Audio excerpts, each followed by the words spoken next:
Dividing polynomials. Our objective is to use long division and synthetic division to divide polynomials. Who uses this? Electricians can divide polynomials in order to find the voltage in an electrical system. Let's look at arithmetic long division first. So we have a dividend, a divisor, a quotient, and a remainder. Our dividend is our 277, and we're going to divide by our divisor, which is 12. So how many times does 12 fit inside of 277? So we start by, what can we multiply 12 by to get somewhere close to 27? Or you can think, how many times does 12 fit into 27? Well, the answer is 2. So 2 times 12 is 24. So once again, 2 times your 12 gives you 24. Now you subtract vertically. So 27 minus 24 leaves you with 3. Your next step is to bring down your next term, which in this case is a 7. Then you go back to your first question again. What can you multiply 12 by to get somewhere close to 37? Or how many times does 12 fit into 37? 3 times. 3 times 12 is 36. When you subtract vertically, you end up with a remainder of 12, or a remainder of 1, sorry.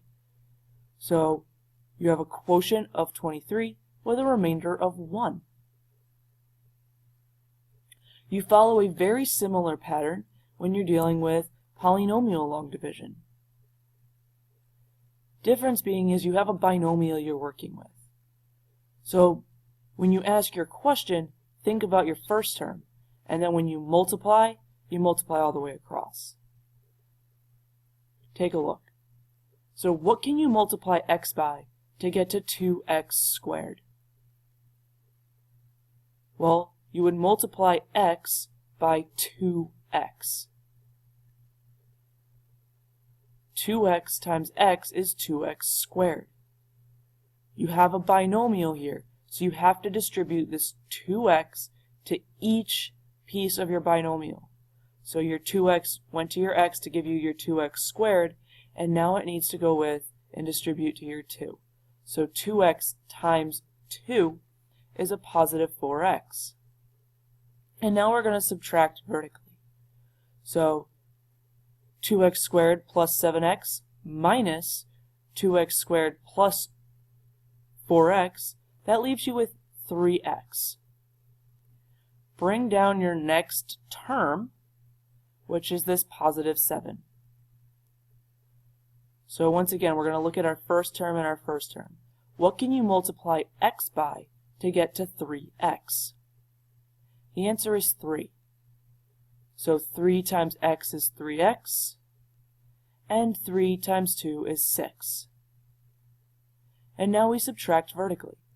So 3x minus 3x is 0, and 7 minus 6 is 1. So you have 2x plus 3 with a remainder of 1. If you need them written out in terms of steps, you can use this. So I would take a moment and pause the video and write these steps down if you need them.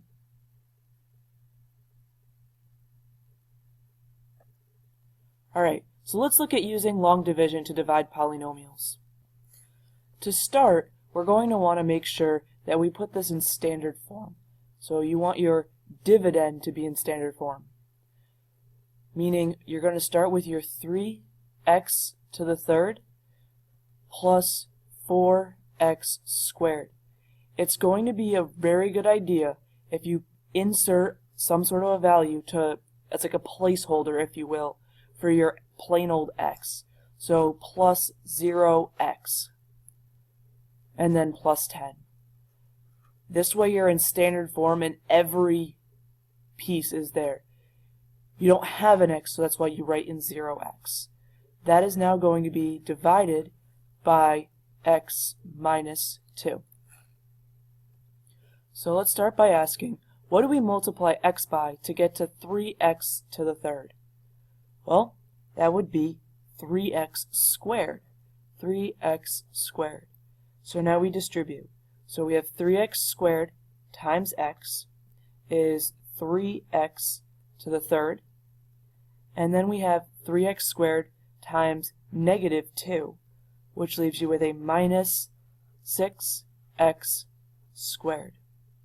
We're going to subtract vertically. And when we subtract vertically, we have 3x to the third minus 3x to the third. Those are gone. And then we have 4x squared minus negative 6x squared. That leaves you with a positive 10x squared. And now let's bring down our next term. So plus 0x. So what can we multiply x by to get to 10x squared? Well, the answer is 10x. So plus 10x.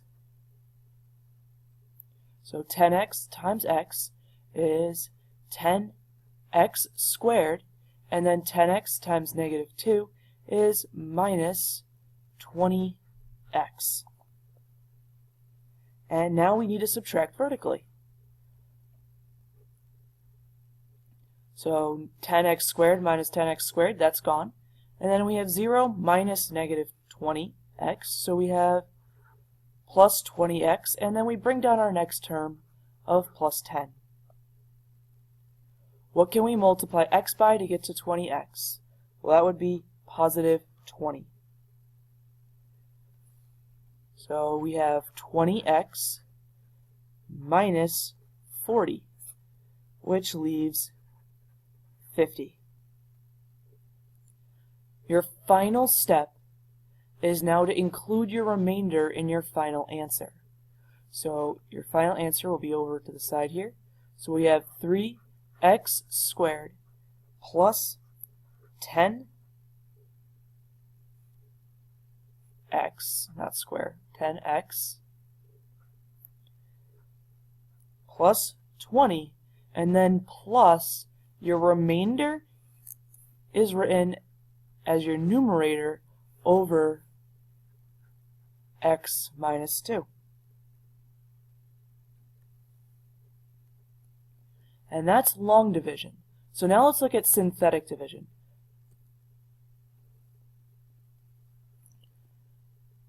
Alright, so we're going to write the coefficients of the dividend 2, 7, and 9. So 2, 7, and 9. And then in the upper left-hand corner, we're going to write the value of a for the divisor. So in this case, we have x minus a. So for it to be a plus, it'd be minus negative 2, if you will. So minus 2. So we've got a negative 2 here, and then we have a 2, 7, and 9, your coefficients to your dividend. You're going to multiply the first coefficient by the divisor and write the number under the product. So negative 2 times 2 gives you negative 4, and then subtract. Or you can think add the terms. So 7 minus 4, or well, 7 plus negative 4 might be easier to remember. So we're left with 3. We're going to keep repeating these steps until everything is complete, and then draw a box around the last sum. So we would have negative 2 times 3, which leaves negative 6. So then 9 plus negative 6, or 9 minus 6, gives you 3. So, and then to just finish it off, you're going to simply write each of these pieces with your coefficient in front. So you have 2x plus 3 plus then your remainder 3 over x plus 2. Let's try a couple of examples. Using synthetic division to divide by a linear binomial. So we're going to have a negative 1/2 outside in this box, and then we're going to have a 4, a negative 12, and a 9. And then we will draw our line out, bring down our 4. So we have a half, or negative 1/2 times 4, which gives you negative 2. Add vertically, so we have negative 14. So 1/2 times negative 14, they're both negative, so it leaves you with a positive 7. Add vertically, and we end up with 16. So your final answer is going to be 4x minus 14 plus 16 over x plus 1/2. Take a moment and pause the video and try this next one on your own. When you return to the video, the answer will be revealed.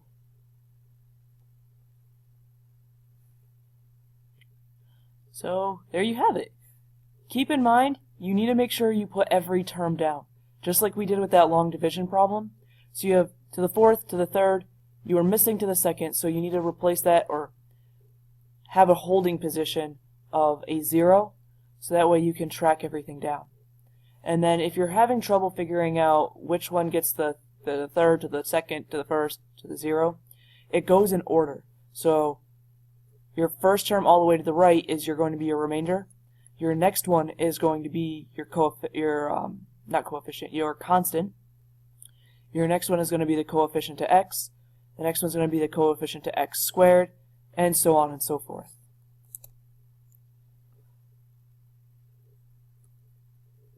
Let's look at the remainder theorem.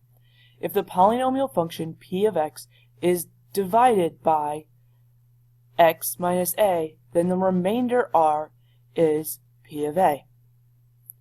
So think of it this way. You have x to the third minus 4x squared plus 5x plus 1. So we have 1, negative 4, 5, and 1. And we're dividing it by x minus 3. So we have a 3 here since it's already in the form x minus a. Bring down our 1 and then continue it out. So our 7, so our function in terms of 3 is going to be 7. So let's use synthetic substitution to evaluate the polynomial for the given value. So to do this, we're going to start with, first off, another color other than brown. So you have 4, which is what we're putting in, and then we have our coefficients. So we have 1, negative 4, 3, and then negative 5. So we have the same idea as we did before, 1, so then we have ourselves a 4, which gives us 0, and that gives us 0. We add down, that gives us 3. 4 times 3 is 12. Adding down leaves you with 7. So p of 4 would be 7. Try this next one on your own. When you return to the video, after pausing it, the answer will be revealed similar to the previous one. So following it all out, there's your answer. So p of negative 1/2 equals 3/2. If you want, you can technically substitute negative 1/2 in for each of your x values, and you would still end up with 3.5. Let's look at a physics application. A Van de Graaff generator is a machine that produces very high voltages by using small safe levels of electric current. One machine has a current that can be modeled by I of t equals t plus 2, where t is greater than 0, represents time in seconds. Basically, you can't have negative seconds. The power of the system can be modeled by P of t equals 0.5 t to the third plus 6t squared plus 10t. Write an expression that represents the voltage of the system. So the voltage V is related to the current I and power P by this equation here. So voltage equals power divided by current. If we look at our expressions above, we had 0.5 t to the third plus 6t squared plus 10t, and we're going to divide that by t plus 2. Whether you use long division or synthetic division, you still need to have a plus 0 in there. So take a moment and pause the video and divide either with synthetic division or long division. When you return to the video, the answer will be revealed below. Now that you have your synthetic division or long division done out, you can think of it this way. If you add in some plus signs, this one's going to have no t, this one's going to have a t, and this one's going to have a t squared. No remainder. So in the end, you have 0.5 t squared plus 5t. And that ends our lesson on dividing polynomials.